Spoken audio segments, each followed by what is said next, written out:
Hablamos un poco de economía ahora, por eso lo convocamos a Ricardo Delgado, economista, presidente de la consultora analítica ARG. Analítica ARG, por si quieren seguirlos en redes. ¿Qué tal, Ricardo? ¿Cómo estás? Buen día. ¿Qué tal, Eduardo? Buen día, ¿cómo estás? Muy bien, gracias por atendernos tempranito. Eh, Por favor. Ricardo, a ver, más allá de los escenarios que puedan plantearse la próxima semana, y sabemos que estábamos en veda, la acabamos de iniciar, digo, ¿cómo ves la economía argentina, digo, en el marco de lo que puede llegar a ser un acuerdo con el Fondo Monetario hacia marzo del año que viene? Digo, ¿qué ves claro hoy por hoy? Pocas cosas se ven claras, más allá de los problemas que son evidentes y que quizá en la inflación y en el dólar se vean sus caras más complicadas.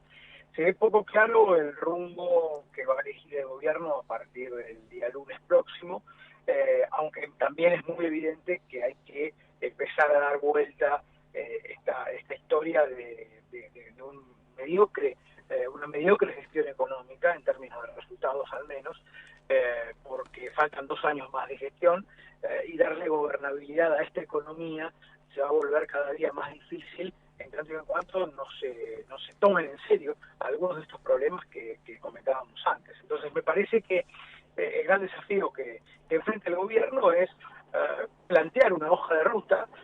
La jugada con el fondo, y yendo a tu pregunta específicamente, creo que puede ser una parte de esa ruta que hoy no se tiene muy bien claro. Vos sabés, Eduardo, que en los acuerdos con el Fondo Monetario Internacional se plantean metas fiscales, metas monetarias, metas de inflación, de reservas, en fin, cuestiones que tienen que ver con el programa económico que se le viene exigiendo al gobierno y que sistemáticamente se ha negado a presentar. Ujú.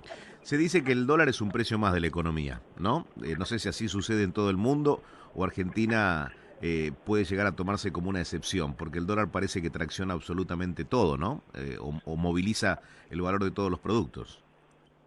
Sí, el dólar es un precio más, pero es, yo diría, el precio de la economía argentina, en una economía que, como la propia vicepresidenta la calificó hace algunos meses, es una economía bimonetaria, una economía que opera en sus transacciones, en sus operaciones diarias con pesos, con la moneda que emite el Banco Central, pero que en términos de ahorro piensa en dólares.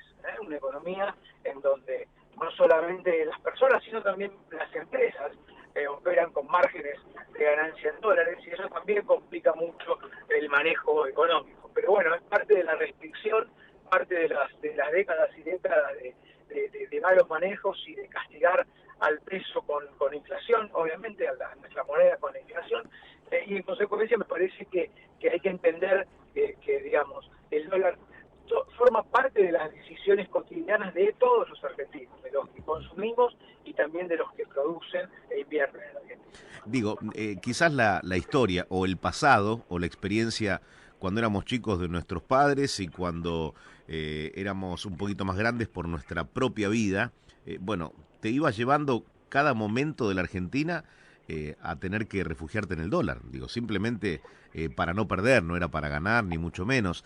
¿Se podrá salir en algún momento de esto? Porque no se puede publicar un auto en dólares, pero cuando vas a pedir condiciones te dicen son tantos dólares. Después convertirlo, hace lo que quieras, ¿no? Bueno, yo creo que gran parte del problema está en que no hemos sabido defender a nuestra moneda, que es el peso.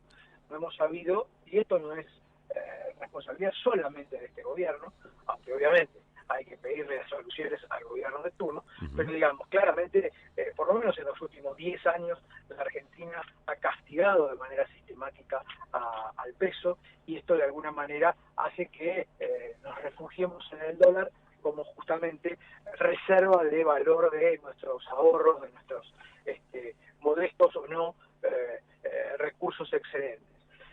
Se puede cambiar, Eduardo, definitivamente no hay por qué pensar que la Argentina no puede bajar la inflación, pero justamente hay que tomar una decisión política muy profunda, de fondo, ser muy conscientes que la inflación no se baja de la noche a la mañana. El error de diagnóstico del gobierno inicial, del gobierno anterior, perdón, fue creer eso, fue creer que la inflación se podía bajar rápidamente, cosa que no sucedió y terminamos con 55% de inflación en el 2019. Este año vamos a terminar con 50% de inflación. Entonces digo, me parece que si no se toma una decisión política profunda, seria, desde el gobierno, pero también me parece que es necesario convocar a la oposición, por supuesto, a los distintos sectores y actores económicos y sociales de la Argentina, va a ser muy difícil que podamos justamente eso, defender a nuestra moneda y evitar que nos sigamos dolarizando día a día más. Ajá. Se habló del 15N, se sigue hablando de qué puede ocurrir después de las elecciones en materia económica. Cuando se habla de devaluación, digo, si llegara a devaluarse la moneda, ¿en qué soluciona o en qué alivia el camino que tiene por delante el gobierno y todos los argentinos, ¿no? Porque estamos todos viviendo en el mismo lugar. Bueno, una devaluación nunca trae alivio a los ingresos, o sea, es perder mayor poder de compra, porque la devaluación produce inflación, y la inflación, como decíamos antes, te quita capacidad de consumo, te quita capacidad de que tu salario, de que tu jubilación se pueda, puedas consumir más con esos ingresos. Ese es el la primera consecuencia.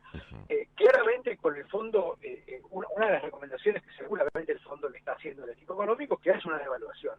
El fondo debe estar muy preocupado por esta brecha cambiaria de más del 100%, y esto hay que resolverlo, evidentemente hay que resolverlo. Los programas con el fondo en general traen consigo devaluaciones de diferente magnitud, pero tenemos que entender que la devaluación va a generar una pérdida de poder adquisitivo, y más aún, Eduardo, va a generar más pobres, porque cuando aumenta la inflación, la pobreza también aumenta, porque si no se corrige ese ingreso mínimo para no ser pobre, evidentemente va a haber más pobres. Entonces digo, hay que ser muy cauteloso con aquellos que recomiendan devaluaciones, porque lo que están diciendo es vamos a tener menos ingresos reales y vamos a tener seguramente más pobres. Pierden casi todos o todos, ¿no? En definitiva. Todos los que percibimos ingresos en pesos, salarios, jubilaciones, rentas, alquileres, todo lo que se percibe en pesos, que la enorme mayoría de los argentinos van a perder. Ricardo, siempre es bueno escucharte. Gracias por haber hablado con nosotros aquí en Millennium. Un gran gusto, un gran abrazo. Buen fin de semana. Ricardo Delgado pasó por Primero lo Primero.